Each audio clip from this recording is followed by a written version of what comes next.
Greetings, YouTube. So I haven't posted any new videos in a little while, and I apologize for that. A lot of things have been happening.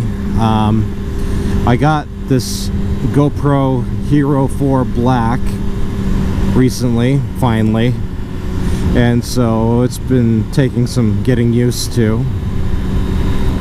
Also, I got a new helmet, and because it's different from the helmet that I had to figure out how to mount my GoPro to it.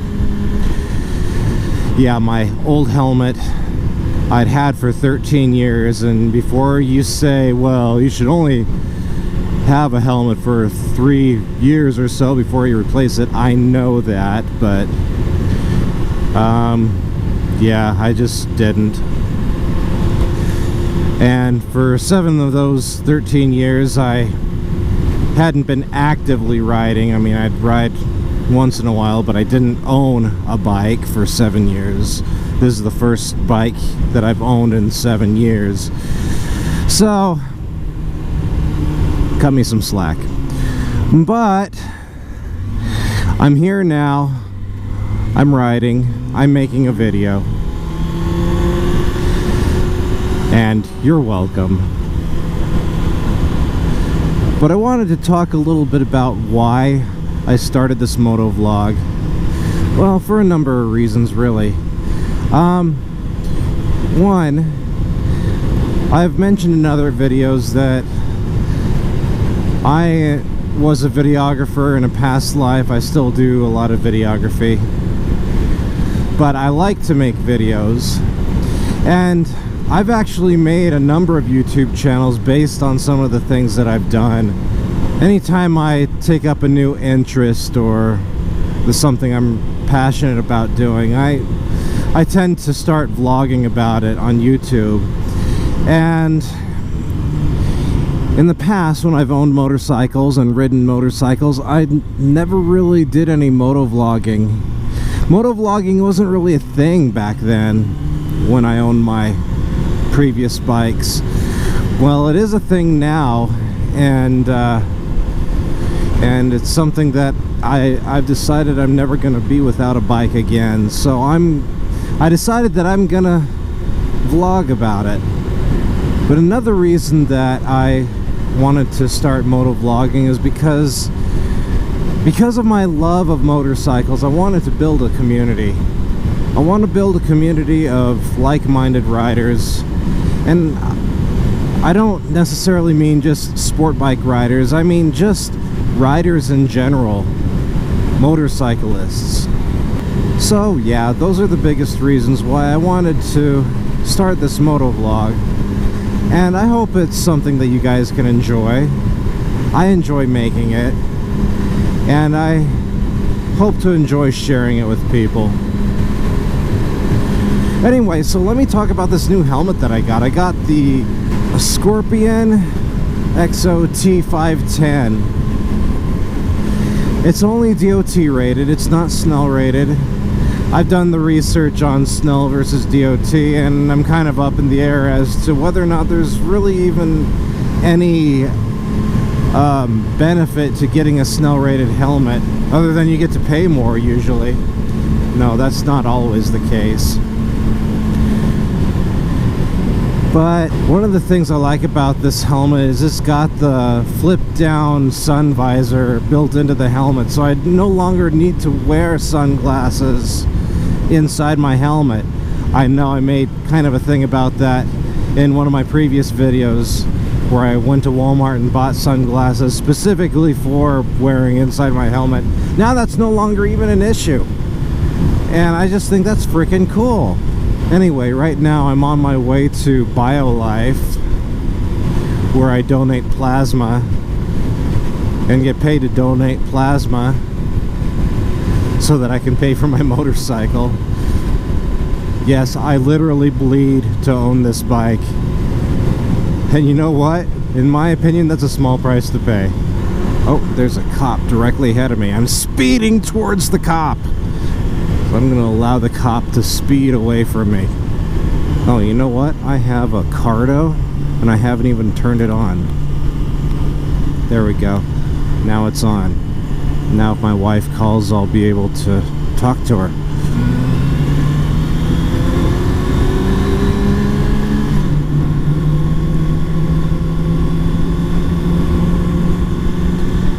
Maybe that wasn't the smartest move, getting in front of the cop.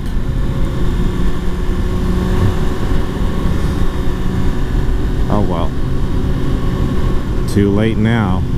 Not that I ever really do a lot of speeding. I may go a few miles per hour over the speed limit, but like I said in a previous video, I'm a pretty conservative rider. I don't feel like I have to go fast on a bike.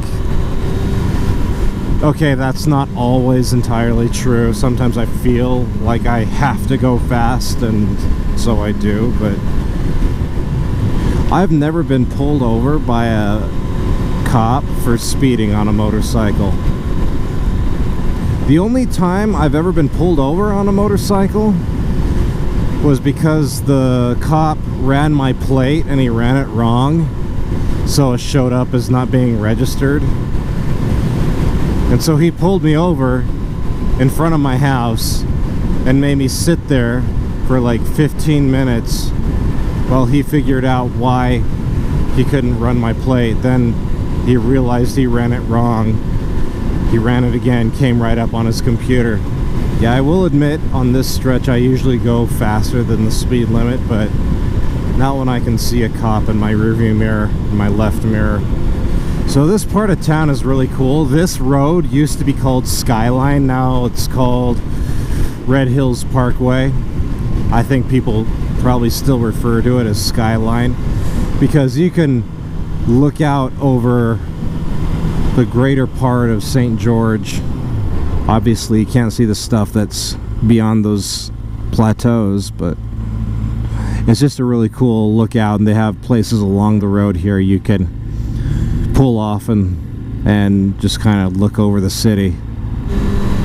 Well, since that cop pulled off and turned, I'm gonna resume my normal riding habits on the street, which usually include going like 5 or 10 miles per hour over the speed limit. Again, I don't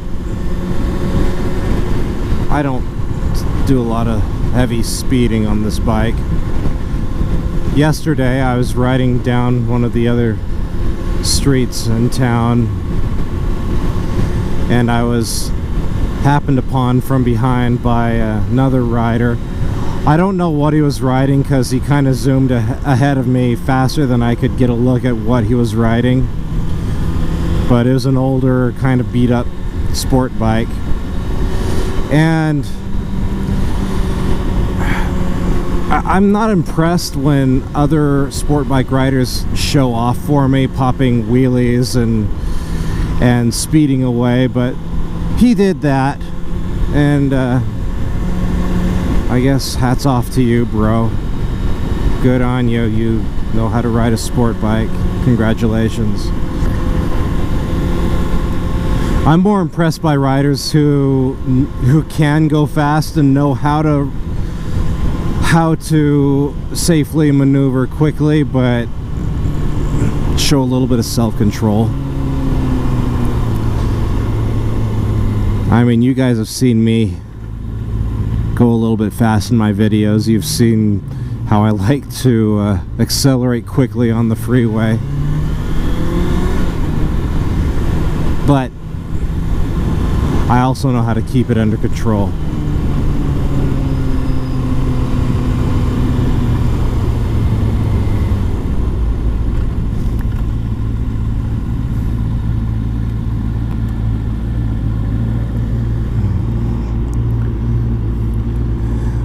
And one of the things about this new helmet is I can open it. I can open the visor at a stoplight, and I know that my visor isn't going to break off. I went out on a ride yesterday, and I planned on like actually going somewhere just for a ride, but twice during my ride I stop at a light and I'd open my visor and it'd break off on the left side. Again, it was time to replace this helmet, so instead of going on my ride, I went to one dealership to buy a new helmet. They didn't have what I wanted or what I needed, so I ended up going to another motorcycle dealership and bought a helmet there. I really should vlog that kind of stuff. I know, I'm sorry guys. But I really just wanted to go for a ride and just let it be about the ride and not about the video. So that's why, and I apologize. I'll be better about that. But I ended up not really riding anywhere. I just went and bought a helmet. I rode for another few minutes and then I went home because it was getting late. But now I have my helmet and all is right with the world. And it's gonna be my turn next. So I better put it in gear.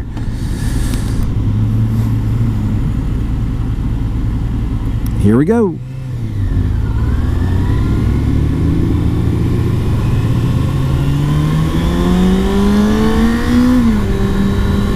And of course you guys know that one of my favorite things to do on a motorcycle is accelerate on the freeway, especially when there's nobody in front of me.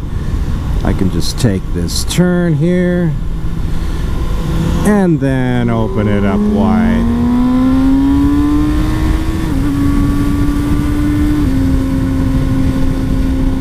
Hey! Yo, it's a girl on a bike. She's on a Ninja, sounds like a 250 or 300.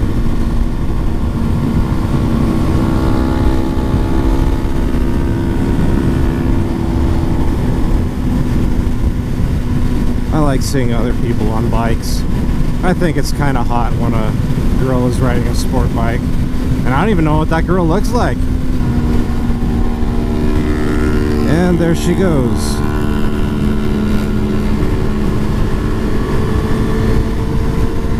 But this is my exit, so...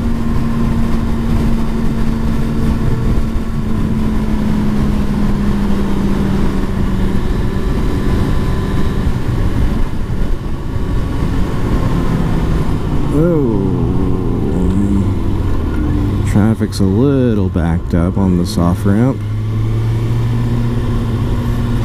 but it is almost 5 o'clock, so a little bit understandable.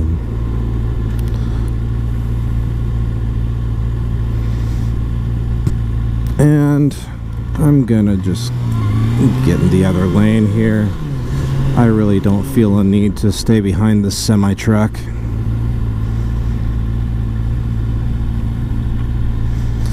I am going to enjoy the luxury of flipping up my visor though, without it breaking off of the helmet. I can't tell you how frustrated that has been. I've always had problems with that helmet since the beginning, but recently it started just breaking off. The visor just started breaking off as I'd open it. And so yesterday I was like, enough is freaking enough. I shouldn't have to deal with this, especially when I'm in traffic. Oh, great! I'm surrounded by semis. Perfect! Well, hey, at least, you know, gives me a little bit of shade while I wait. And, of course, lane filtering is actually legal in Utah as of last month, but I really don't want to try and squeeze my bike between these two semis here, especially when, as you can see, the light was just about to turn green, and I definitely don't want to move between two moving semis.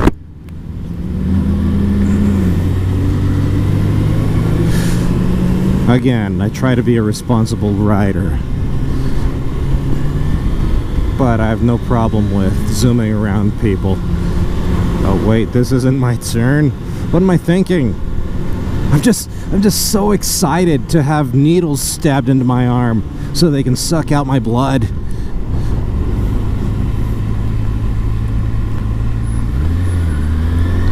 No, honestly, it's not that bad of a process.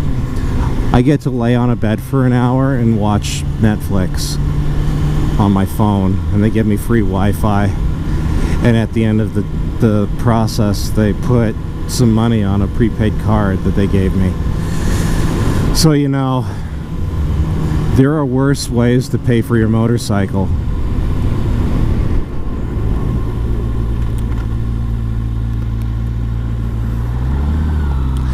But here we are.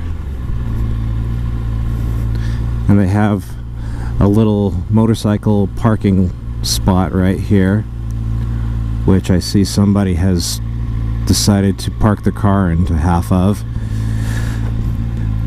But here I am. 1 hour later. So just got out of donating plasma, and I came out to my bike, and I see the bike that I started out on so many years ago, a Ninja 250R.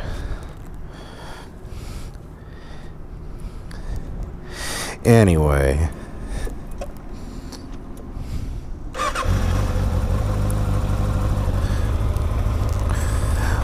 whenever I donate plasma, I always kind of stick around at the facility for a few minutes before I get back on my bike. I figure that's kind of the safest thing to do.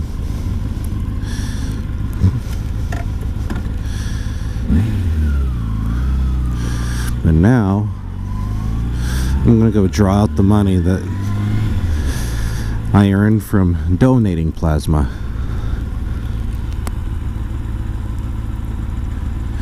So I'm gonna leave it here. I hope you enjoy this video, at least somewhat. Please remember to subscribe, and remember to like us on Facebook.